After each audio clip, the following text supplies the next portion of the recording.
আসসালামু আলাইকুম আপুরা, কেমন আছেন? আশা করি ভালো আছেন। আপনাদের দোয়ায় আমি অনেক ভালো আছি।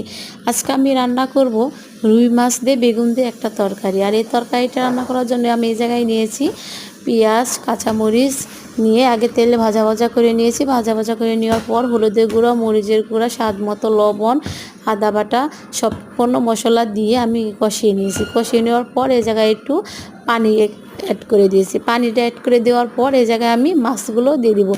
ধুয়ে কুটে রাখা মাছগুলো দিয়ে দিলাম, কারণ আমি আজকে রান্না করব মাছগুলো কষিয়ে রান্না করবো। কষিয়ে রান্না করার জন্য এই জায়গায় আমি পানি দিয়েছি। দেখেন সুন্দরভাবে মাছটা আমি ভালোভাবে কষিয়ে নিয়েছি। তো আমার মতো এভাবে বেগুন দিয়ে রুই মাছ দিয়ে খেতে কে কে পছন্দ করেন অবশ্যই কমেন্ট বক্সে বলে যাবেন। আর বেগুন দিয়ে রুই মাছ দিয়ে খেতে এত পরিমাণ মজা হয় আপু, বলার ভাই। আমি তো এইটা রুই মাছের এই তরকারিটা খেয়ে অনেক অনেক অনেক মজা পেয়েছি।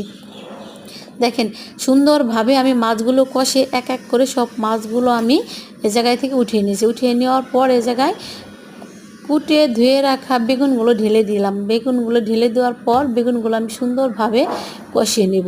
তো রুই মাছ দিয়ে বেগুন দিয়ে রান্না করলে অনেক অনেক অনেক মজা হয়। বিশেষ করে আমার হাজব্যান্ড অনেক পছন্দ করে এই তরকারিটা, যে রুই মাছ দিয়ে বেগুন দিয়ে। কারণ রুই মাছ তো এমনি একটা মজার একটা মাছ, তারপরে মনে করেন যে এটা যদি আরও মজার একটা মাছ দিয়ে রান্না করা, বেগুন সবজি দিয়ে রান্না করা হয় তাহলে তো আরও অনেক অনেক মজা লাগে।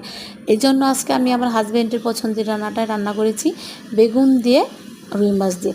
তো দেখেন এই জায়গায় আমার অল্প পরিমাণ পানি দিয়ে দিচ্ছি। পানি দিয়ে দেওয়ার পর এ জায়গায় আমি সুন্দরভাবে পানির সাথে বলক আসার সাথে সাথে আমি এ জায়গায় রুই মাছগুলো ঢেলে দিয়েছি। রুই মাছগুলো ঢেলে দেওয়ার পর এ জায়গায় আমি আর কিছুক্ষণ জাল দিয়ে নিব।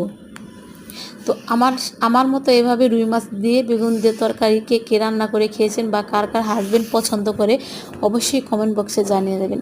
দেখেন অবশেষে আমার তরকারিটা হয়ে গেছে, এত সুন্দর কালার এসেছে। দেখেন দেখেই মনে হয় যে তরকারিটা খেতে না জানি কত মজা হবে। আর আসলে মাঝে মাঝে আমি এভাবে রুই মাছ দিয়ে বেগুনের তরকারি খাই, অনেক অনেক অনেক মজা হয়। আর আমার হাজব্যান্ডেরও অনেক ভালো লাগে এভাবে রুই মাছ দিয়ে বেগুন দিয়ে খেতে, বা আমার ফ্যামিলির সবাই এরকমভাবে এই রুই মাছ দিয়ে